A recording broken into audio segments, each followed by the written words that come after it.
fresh drop.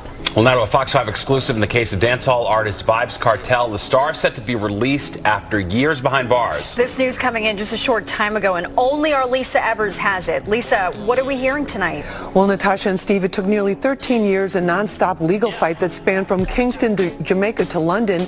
But this afternoon, international dancehall music star Vybz Kartel got the news he's been waiting for.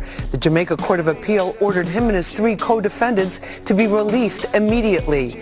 Now, Adidja Palmer, better known as award-winning chart-topping entertainer Vybz Kartel, was at the height of his career in 2011 when he and 3 other men were arrested and charged in the murder of Clive Lizard Williams.